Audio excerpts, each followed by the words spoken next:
Bonjour, permettez-moi d'abord de me présenter. Mon nom est Claude Gobert, je suis professeur de physique à l'Institut national polytechnique de Grenoble, où j'enseigne dans l'une des écoles de l'Institut national polytechnique, l'école de physique. Je prends le relais de mon collègue, le professeur Tedjini, pour vous présenter les 6 prochaines leçons de ce cours de physique 2. Ces 6 prochaines leçons sont consacrées à la magnétostatique.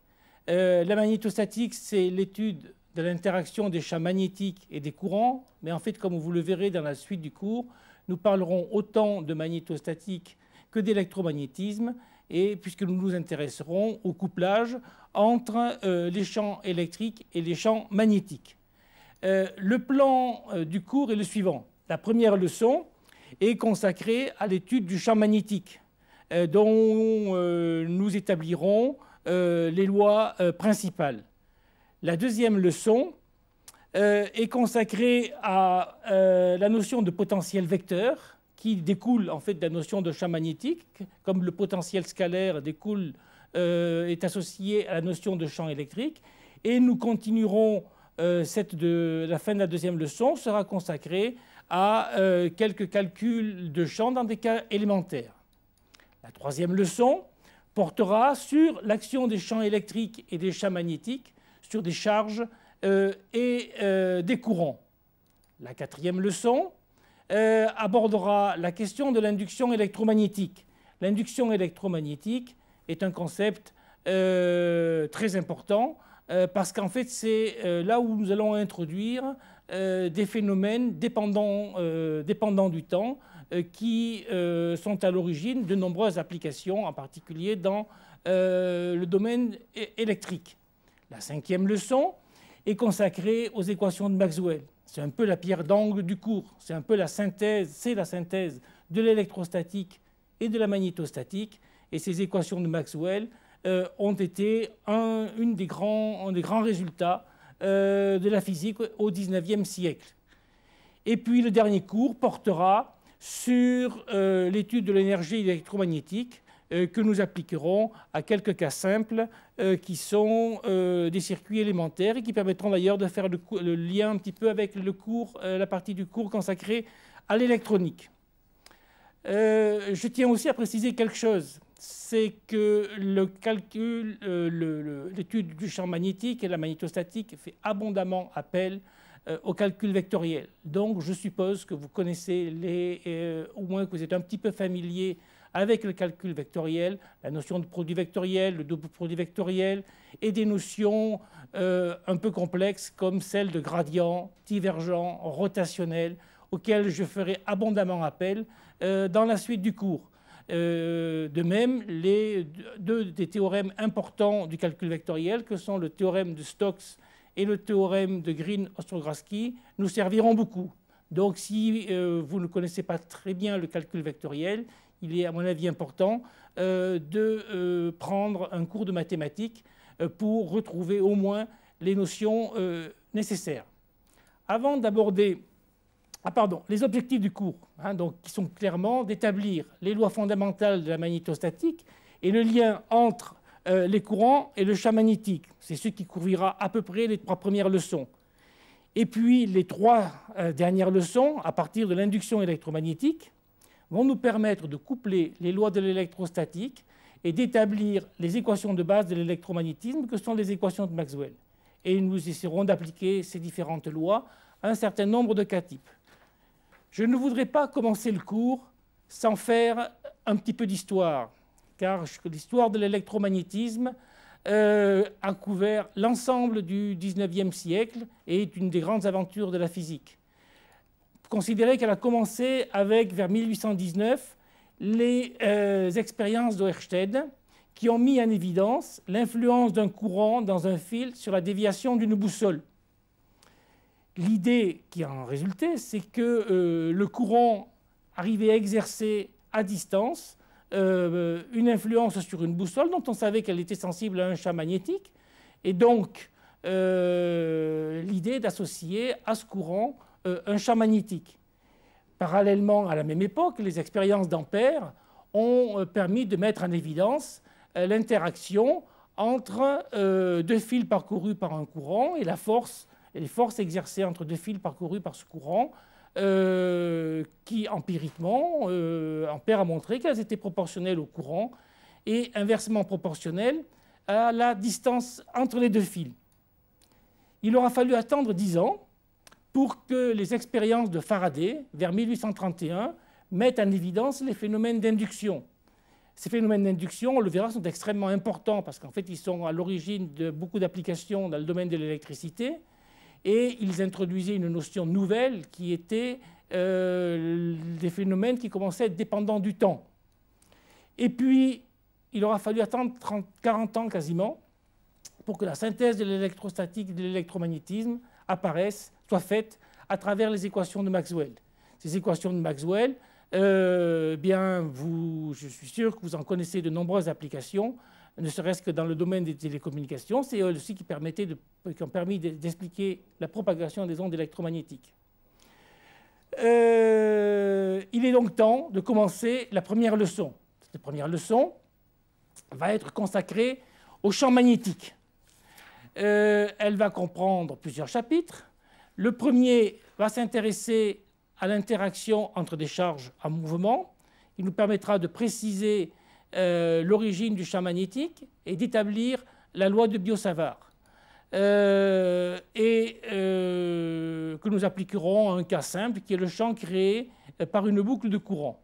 La deuxième partie va nous permettre d'établir les propriétés du champ magnétique,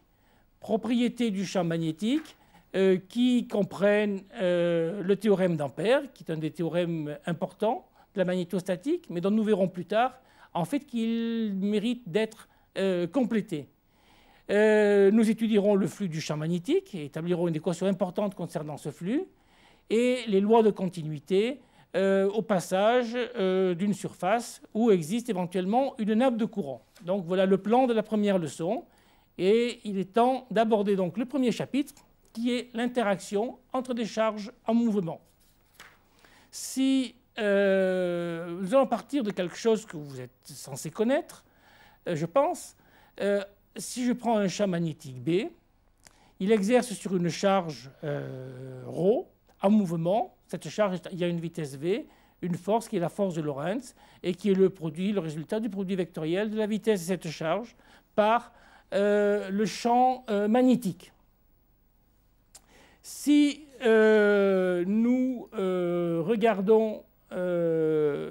appliquons ce résultat à la situation de n porteurs de charge Q pouvant être ici positive ou négative, par mètre cube, et de vitesse V, eh bien la charge qui va être comprise dans un élément de volume dV est égale à Qn dV, et la densité de courant associée à cette charge est égale, G est égal à QNV.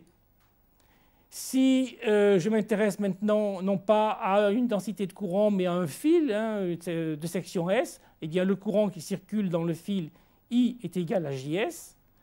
Et donc la force qui va être exercée sur le fil, sur une longueur dl du fil, va tout simplement s'écrire dF égale, en faisant apparaître le courant J qui est égal à QNV, nous obtenons l'expression suivante. Et en appliquant ça à un fil, eh bien, nous obtenons dF qui est égal à Qn IDL vectoriel B. La force est orthogonale au champ magnétique, au courant. Cette relation, en fait, cette force qu'on appellera la force de Laplace, nous la retrouverons par la suite et nous nous y intéresserons. Elle permet de comprendre finalement l'action d'un champ magnétique sur un fil parcouru par un courant I.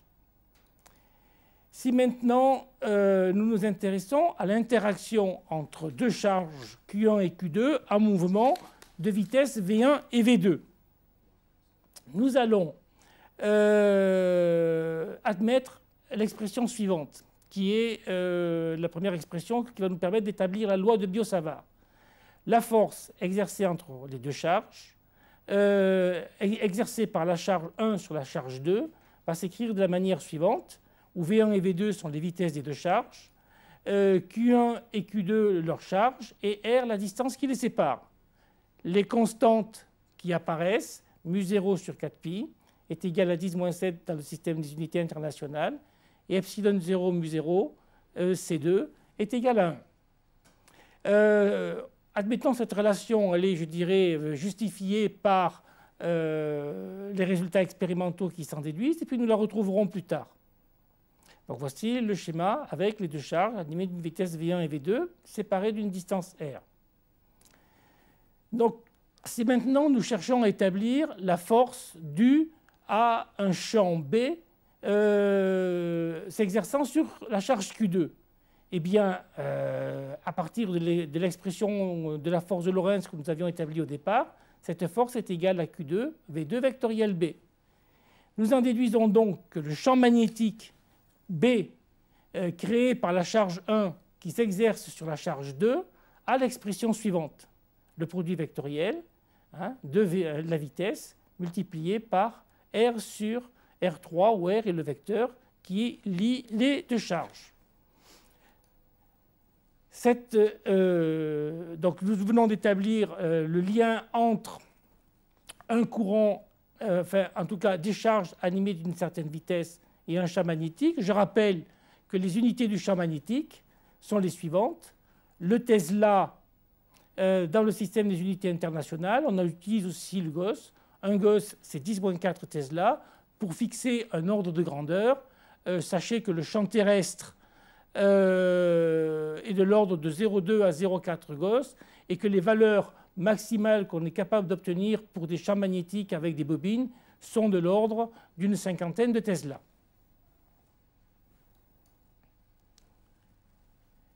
Le résultat que nous venons d'obtenir peut être maintenant généralisé de la manière suivante. Nous allons nous intéresser au champ dB induit à un point M par une densité de charge ρm dans dV de vitesse V située en P. Le résultat est le suivant. Cet élément de champ dB va avoir l'expression suivante, où vous voyez de nouveau apparaître le produit vectoriel entre la vitesse et puis le vecteur Pm qui lie le point P et le point M, le point P où est située la charge et le point M où je mesure le champ. Si je fais apparaître la densité de courant qui est associée ici à ρmv, on obtient l'expression suivante. Et vous avez donc ici la densité de courant ici avec les charges en mouvement et l'élément de champ dB qui est induit au point M.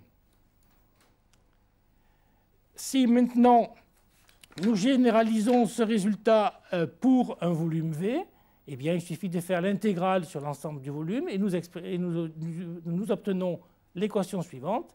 Le champ magnétique induit par ce courant va avoir l'expression suivante. Il est intéressant d'appliquer ce résultat à un conducteur filiforme. À ce moment-là, l'intégrale sur un volume de la densité de courant multipliée par dV se ramène à l'intégrale sur un contour parcouru par le courant I, dl étant le vecteur qui va courir le long de ce contour-là. Et l'expression de B qui en résulte est tout simplement la suivante. Le courant étant constant dans le contour, dans le conducteur filiforme, il sort de l'intégrale et nous obtenons l'expression suivante pour le champ magnétique, qui est donc l'expression, la loi de Biot-Savart, enfin la loi de Biot-Savart en tout cas pour un conducteur linéaire. Alors il est intéressant d'essayer d'appliquer ça à un cas relativement simple. Et le cas relativement simple auquel nous nous intéressons, c'est celui du champ magnétique créé par un fil parcouru par un courant I. Donc nous avons à résoudre le problème suivant. L'élément de champ magnétique, l'équation que nous venons d'établir de la relation de Biot-Savart est la suivante. Et nous devons l'appliquer au problème suivant. Voilà. Un fil ici parcouru par un courant I. Un fil que nous allons supposer infini. En fait, le fil se referme quelque part, ne serait-ce que parce qu'il faut que le courant circule dans le fil. L'expression de départ est la suivante. Un petit problème de calcul vectoriel nous permet de montrer aisément que le produit vectoriel de dl par pm est égal à rdl. Résultat, ce vecteur-là est perpendiculaire à OZ et PM, ce qui veut dire que l'élément de champ magnétique dB qui est ici va être perpendiculaire ici à OM et à OZ qui est ici, et à PM. Si nous regardons maintenant l'expression de OP, nous obtenons la relation suivante, qui nous permet de calculer un élément dl le long de OZ en fonction en fait d'une variation ici de l'angle dθ. Et vous obtenez l'expression ici suivante dl qui est égale à r sur cosinus carré θ dθ. Compte tenu donc des expressions que nous venons d'établir, il est assez facile de démontrer la relation suivante, où l'élément de champ dB se ramène finalement à une expression uniquement ici en fonction de θ et dθ. Nous allons devoir, et alors il est bien sûr cet élément de champ dB, comme nous l'avons vu, est tangent ici au cercle de rayon R, perpendiculaire à OM et à OZ. Pour un fil infini, il va nous suffire d'intégrer sur θ de moins pi sur 2 à plus pi sur 2, et nous obtenons l'expression suivante de B qui est relativement simple. B est égal à mu0 i sur 2 pi r. C'est intéressant d'ailleurs de faire une petite application numérique, puisque nous avons vu que mu0 sur 2 pi r était de l'ordre de 10-7. Ça veut dire qu'à 1 mètre d'un fil parcouru par 1 ampère, nous avons un champ magnétique qui est de l'ordre de 10-7, c'est-à-dire de l'ordre de 10-3 Gauss, largement inférieur au champ magnétique terrestre. Ayant établi le lien donc entre le champ magnétique et une distribution de courant, nous allons pouvoir maintenant nous intéresser aux propriétés du champ magnétique. La première de ces propriétés concerne l'établissement du théorème d'Ampère, qui est quelque chose d'extrêmement important et que nous retrouverons par la suite, mais que nous devrons, dans une deuxième partie du cours, compléter. Le théorème d'Ampère, il relie la circulation de B le long d'un contour fermé aux sources de courant. Nous allons donc partir de l'expression du champ magnétique que nous avons établie à travers la loi de Biot-Savart, qui lie donc le champ magnétique généré par un contour C2 parcouru par un courant I au champ, donc au point M. Et nous voulons étudier la circulation de ce champ magnétique le long d'un contour C1. Nous obtenons donc l'expression suivante.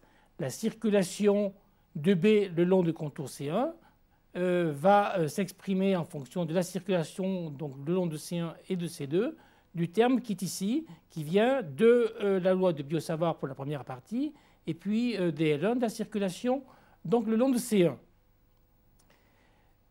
En utilisant une règle, une propriété du calcul vectoriel, on peut ici permuter le produit vectoriel de la manière suivante. Vous voyez que dl2 vectoriel PM scalaire dl1 est devenu dl1 vectoriel dl2 scalaire UPM.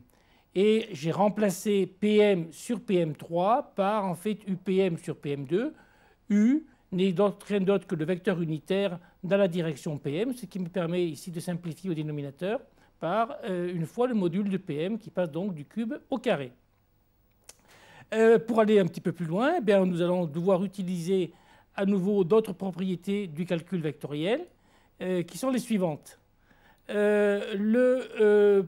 Premièrement, le produit vectoriel de l'élément dl1 par dl2, si nous regardons la figure qui est ici, n'est rien d'autre que l'élément de surface d2s qui est le résultat du produit vectoriel de dl1 et dl2. Nous avons ici donc le contour C2 qui génère un champ magnétique au point M, et nous allons chercher à calculer la circulation de ce champ magnétique le long du contour C1. Dans l'expression que nous avions précédemment, apparaissait donc le terme qui est ici, dl1 vectoriel dl2 fois scalaire UPM sur PM2. Eh bien, si nous regardons l'expression correspondante, ce n'est rien d'autre que l'élément d'angle solide D2 ω qui est représenté ici. Donc maintenant, nous avons à faire une intégrale, une circulation le long de C2, puis une circulation le long de C1. Le résultat va être le suivant, compte tenu des règles du produit vectoriel. La circulation le long de C1 va mesurer l'angle solide sous lequel on voit C2 en parcourant la totalité du circuit fermé C1. Compte tenu des propriétés des angles solides, si les circuits C1 et C2 ne sont pas entrelacés, c'est-à-dire s'ils ne se croisent pas, eh bien en fait l'angle solide correspondant va être égal à 0. Par contre, si les circuits C1 et C2 sont entrelacés, chaque fois qu'il y aura un entrelacement, l'angle solide parcouru va être égal à 4π. Mais nous devons tenir compte des entrelacements dans un sens et dans l'autre, ce qui fait que le résultat, si le circuit C1 est traversé par n courant I1 dans un sens, et puis N1 courant I1 dans un sens, et N2 courant I2 dans l'autre sens, le résultat va être égal à N égale N1 moins N2, à condition bien sûr que les courants I1 et I2 soient identiques. D'où une expression extrêmement simple pour le théorème d'Ampère, qui est la suivante.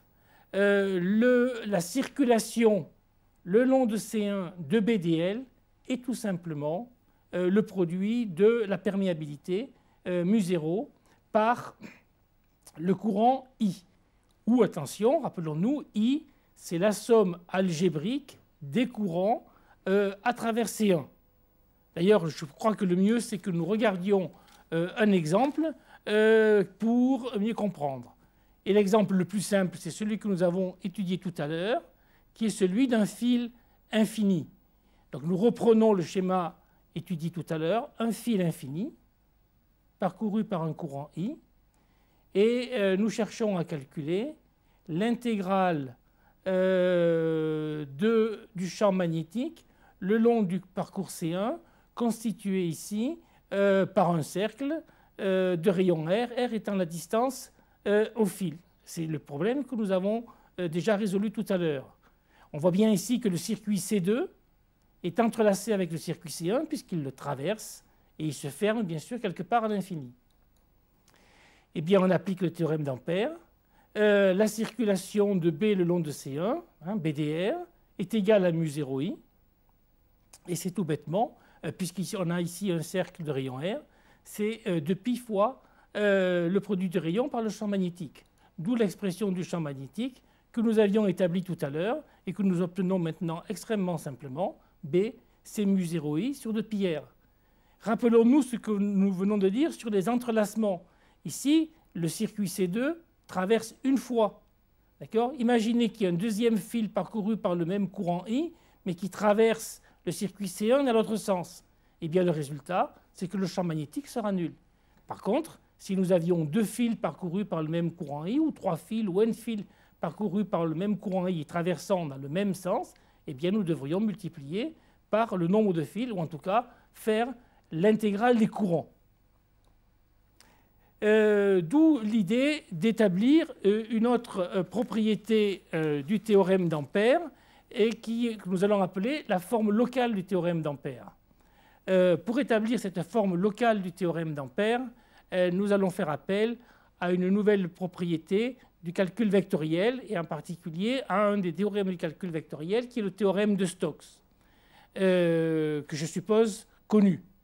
Ce théorème de Stokes, il nous apprend la chose suivante, c'est que pour toute surface S s'appuyant sur un contour C, la circulation le long du contour C du produit BDL, donc la circulation du champ magnétique, n'est rien d'autre que le flux à travers la surface S du rotationnel du champ magnétique. Ce qui est représenté tout simplement sur la figure qui est ici. Vous avez un circuit donc fermé C, un contour fermé C, qui définit une surface S, mais la surface pourrait être différente. L'élément ds, le vecteur ds normal à la surface, et donc la circulation de B va être le flux à travers ds du rotationnel de BDS. Ce qui va nous permettre d'écrire les relations suivantes.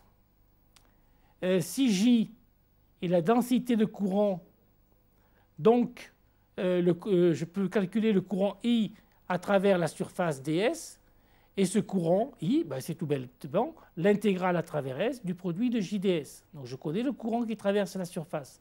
Je vais donc pouvoir utiliser le théorème d'Ampère et qui me dit que la circulation de B le long du contour C est tout simplement le produit de μ0 par I. Mais je peux aussi utiliser le théorème de Stokes qui me dit que la circulation de B le long du contour C, c'est le flux à travers S de rotationnel de BDS, et l'expression de I que j'ai établie tout à l'heure qui me dit que μ0I n'est rien d'autre que μ0, à nouveau la somme à travers S, mais ce coup-ci de JDS. D'où l'expression extrêmement simple suivante: le rotationnel du champ magnétique est égal à μ0 J, où J est la densité de courant. Cette expression que nous venons d'établir relie localement le champ au courant et est la forme locale du théorème d'Ampère.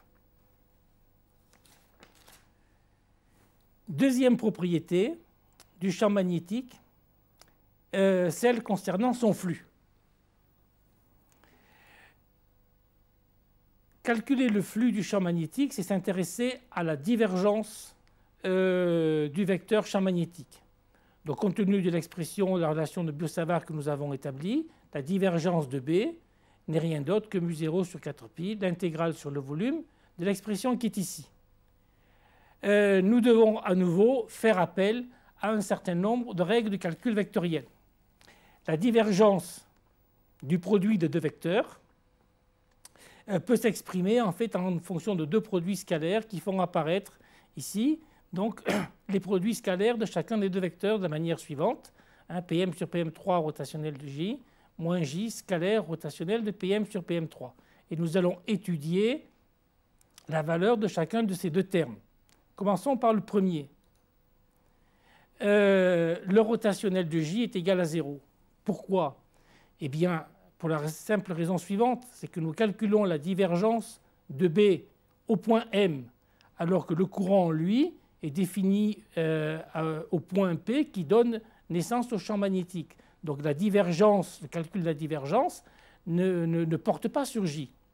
Donc le rotationnel de J, d'une certaine manière, J peut être considéré comme immobile, constant, le rotationnel de J est égal à 0, car le calcul de la divergence ne porte que sur M et pas sur J, qui ne dépend pas de M.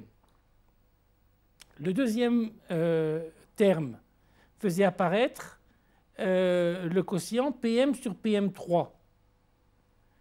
Je peux l'écrire, on l'a déjà fait sous la forme suivante, en faisant apparaître le vecteur unitaire dans la direction Pm, c'est UPM sur PM2. Et 1 sur PM2, en fait, c'est le gradient de 1 sur PM, et compte tenu du vecteur qui est ici, en fait, cette expression-là n'est rien d'autre que moins le gradient de 1 sur PM.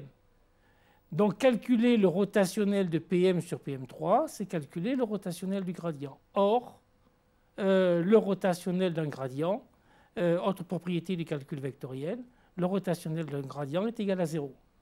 Donc, les deux termes qui apparaissaient dans la divergence sont nuls, et le résultat, c'est que la divergence du champ magnétique est égale à 0. C'est une relation extrêmement importante que nous garderons dans la suite du cours. Et cette relation est une relation d'ailleurs de structure du champ magnétique. Elle va nous permettre d'établir une autre propriété concernant le flux du champ magnétique qui est la suivante. Calculer le flux, c'est possible en utilisant le théorème de Green-Ostrogradsky, autre théorème issu du calcul vectoriel, et qui nous apprend que l'intégrale à travers une surface fermée, d'où le signe qui apparaît ici, du produit, donc du flux du champ magnétique de BDS, ce n'est rien d'autre que l'intégrale à travers le volume défini par cette surface fermée de divergence de B multiplié par dV. Or, nous venons de montrer que la divergence de B est égale à 0. Donc, le flux du champ magnétique à travers toute surface fermée est nul. Or, si vous vous rappelez ce que vous avez vu dans le cours d'électrostatique, ce n'était pas du tout le cas du flux du champ électrique. Donc on voit ici une différence importante entre le flux du champ magnétique, qui est nul à travers toute surface fermée, alors que le flux du champ électrique ne l'est pas. Continuons à nous intéresser au flux de B et regardons maintenant la surface fermée constituée par deux surfaces S1 et S2 s'appuyant sur le contour C avec leur vecteur unitaire. Comme la surface S1 plus S2 constitue une surface fermée, le flux à travers cette surface va être nul. Hein, donc le flux à travers la surface fermée constituée par S1 plus S2 est égal à 0. Je peux le décomposer. Je peux le décomposer entre le flux à travers S1 et le flux à travers S2, mais obligatoirement un des flux est entrant et l'autre flux est sortant, compte tenu de la définition de S1 et de S2.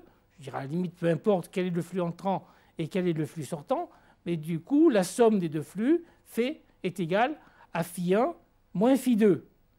Or, comme le flux total est égal à 0, nous en déduisons que le flux à travers la surface 1 est égal au flux à travers la surface 2, ce qui est assez logique, hein, puisque la surface est enfermée, ce qui rentre d'un côté sort obligatoirement de l'autre. D'où une propriété du champ magnétique concernant son flux. Le flux ne dépend pas de la surface S s'appuyant sur C, mais en fait uniquement du contour C.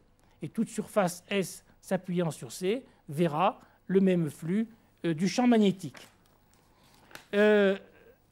Cette propriété étant établie concernant le flux, nous allons maintenant pouvoir nous intéresser à la dernière partie de cette leçon qui concerne les lois de continuité du champ B à la traversée d'une surface. Commençons par regarder les composantes normales du champ magnétique. Imaginons la structure suivante, une surface ici, hein, définie par le parallélogramme, et puis trois éléments de surface S1, S2 et S3. S1 est en dessous de la surface définie par le parallélogramme, S2 est en dessus et S3 est l'élément de surface qui ferme l'ensemble. Donc la surface S1 plus S2 plus S3 est une surface fermée et le flux à travers cette surface fermée du champ magnétique va être égal à 0. Je peux le décomposer en le flux à travers S2, le flux à travers S1 et le flux à travers S3. Le flux à travers S2, il voit le champ B2 qui est en dessus. Le flux à travers S1, il voit le champ B1 qui est en dessous. Et le flux à travers S3, comme S3 traverse la surface constituée par le parallélogramme, c'est soit, j'ai écrit B, c'est soit B1 bien sûr, ou soit B2. Qu'est-ce que nous allons faire? Eh bien, on va faire tendre S1 et S2, les rapprocher et faire tendre S3 vers 0. Hein, je fais donc tendre S3 vers 0 et S2 et S1 vont tendre vers la même surface élémentaire S qui est comprise dans le plan défini ici par le parallélogramme. À ce moment-là, le flux à travers S3 tend vers 0 et l'intégrale du flux à travers la surface fermée se ramène simplement à l'intégrale sur la surface S de B2 moins B1 fois N12 ds. Le signe moins, bien sûr, tient compte du fait que le vecteur unitaire de S1 et le vecteur unitaire de S2, normaux à leur surface, étaient de signes opposés. Si je regarde cette expression-là, ça veut simplement dire que le produit scalaire de B2 par N12 est égal au produit scalaire de B1 par N12. Donc, compte tenu des propriétés des produits scalaires, ça me définit en fait les composantes normales du champ magnétique par rapport à la surface. Et donc, nous en déduisons que la composante normale du champ magnétique est continue à la traversée d'une nappe de courant.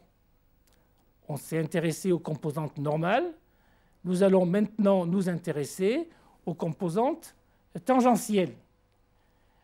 Et nous allons faire le même type de raisonnement. Nous allons calculer l'intégrale du champ magnétique à travers un contour fermé C qui traverse une surface. Et nous allons essayer, donc, cette intégrale du champ magnétique le long de ce contour est bien sûr reliée au courant éventuel qui traverse ce contour. C'est la forme intégrale du théorème d'Ampère.